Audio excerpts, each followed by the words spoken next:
Miss Nelson is Back by James Marshall.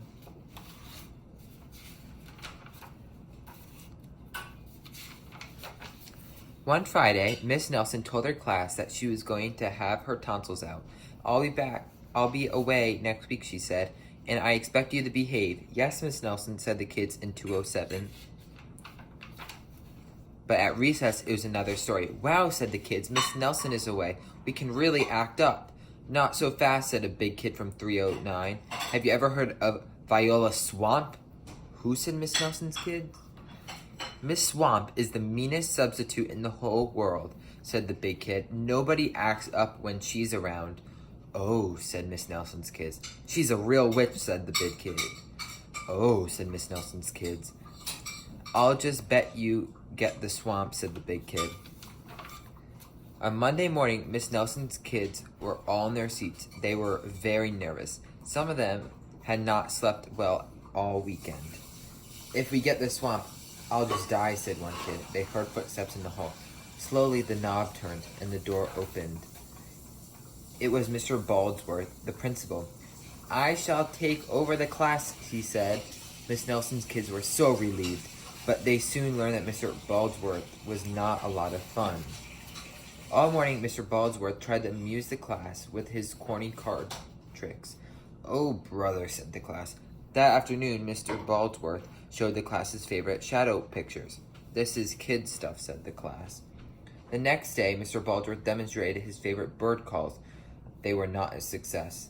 And for 2 days, Mr. Baldsworth showed slides of his goldfish Lucy. Miss Nelson's kids have never been so bored. While dusting erasers in the schoolyard, 3 of the ringleaders of 207 discussed the situation. Something will have to be done, they said. We must get rid of Baldsworth. And they hatched a plot. After school, they painted and sewed and borrowed some old clothes, and they practiced some very difficult stunt work in the backyard. The next day, they weren't in class. That's too bad, said Mr. Baldsworth. They'll miss all the excitement. Mr. Baldsworth was about to show the class his collection of ballpoint pens from all over the world when someone came to the door.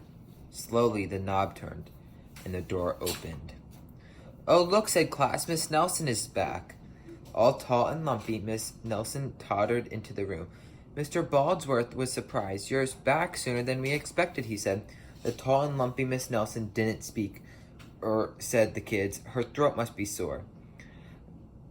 Are you sure you're well enough, Miss Baldsworth? She's sure, said the kids. Well, in that case, said the principal, I'll be getting back to the office.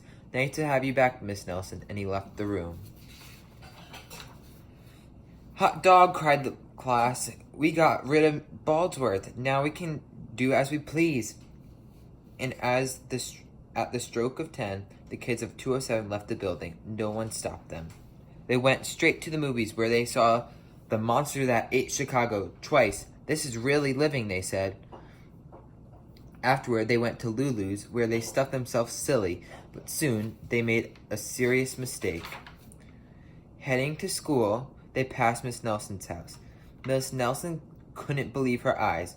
Those are my kids, she said in a scratchy voice. What are they doing out of school? Who is that with them? Miss Nelson telephoned Mr. Baldsworth to see what was going on.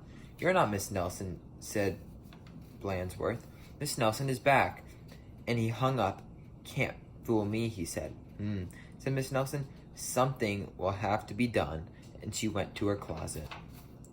Back in 207, Miss Nelson's kids were spending an agreeable afternoon. They were very pleased with themselves. We should do this more often, they said. They did not notice the figure in the hall. Slowly the knob turned and the door opened. My name is Viola Swamp, said the lady in the scratchy voice. Yeeps, cried the kids. The swamp. That's right, said Miss Swamp. And I'm here to whip this class into shape. Get back into those desks on the double. The class did as they were told. The big kid from 309 was certainly right. Miss Swamp was a real witch. She knew how to get results. The class did a whole week's of work in no time. We shouldn't have gotten rid of Blandsworth, they said. Pipe down, said the Swamp, or Just then, something under a desk attracted her attention. It was a mask. Aha, said Miss Swan. So that's your little game. And she tried on the mask. Just as Mr. Blandsworth stepped into the room, Miss Nelson, said Blandsworth, I'm of the opinion that someone has been impersonating you. Uh-oh, whispered the kids. You don't say, asked Miss Swan. Probably just some kids acting up. I'm sure it won't happen again. And Mr. Blandsworth left. And it won't, will it? Asked Miss Swamp to the class. Because the swamp will be watching. A minute later, Miss Nelson appeared. I'm back, she said. Hot dog, cried the kids. Are we glad to see you? Didn't you have fun with Mr. Blandsworth? Asked Miss Nelson. Said the kids. They decided not to mention Miss Viola Swamp, but they wondered why Miss Nelson hadn't seen her in the hall.